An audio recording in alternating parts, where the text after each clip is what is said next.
Būna viduj kartais tiesiog viskas kaip išversta spinta.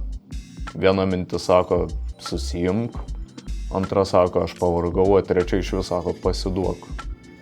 Vat sėdi ir nežinai, nuo ko pradėti. Sėdi ir būni. Net nežinau, kaip nupasakoti tą jausmą. Man tai būna, kai viduj visko per daug susikaupia. Ir bandai savo įvardinti, kas yra ne taip. Negali to padaryti, bet vis tiek jauti, kad kažkas viduj yra ne taip. Bet pastebėjau, kad kai pakalbu su kažkuo, kažkam parašau, ta visa migla, tas chaosas pradeda iškėti. Kalbėti apie sunkumus nėra silpnumas. Tai kaip praverti langą tvankiam kambarį. O pravėrus langą, įsileidus gryno oro lengviau kvėpuot. Ir todėl, kai nežinom, kaip tvarkyti su jausmais, mes įmamės greitų sprendimų. Alkoholio, narkotikų, rūkymo, veipinimo. Ir tu galvoji, tai ką nors išsprendžia? Taigi tai viską paslepia tik dar giliau.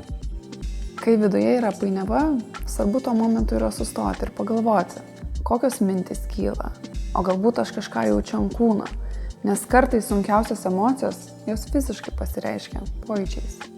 Ir svarbu įsivardinti, ką jauti. Neužtenka pasitikti, kad man yra blogai. Galim sakyti, kad aš pykstu, nes kažkas atsitiko. Aš jaučiu nerimą arba nerimau, nes. Tai padeda lengviau išbūti, kai įvardinam tai, ką mes jaučiam. Apskritai tokie dalykai kaip alkoholis, narkotikai, kitokios psichotropinės medžiagos, visa tai yra labai toks laikinas sprendimas problemai. Tokie dalykai jie niekada mūsų neprivers jaustis geriau, o ilgainiui dar labiau gali pabloginti visą savijautą.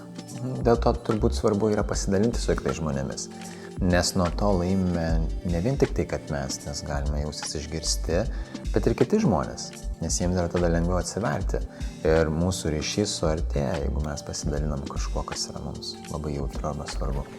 Ir jeigu jautiesi blogai, tai yra, pavyzdžiui, sunku miegoti, toks atsiranda didelis tinginys, nenoras kažką daryti, arba gal net atsiranda noras kažkaip save žaloti, tai reikia atkreipti dėmesį.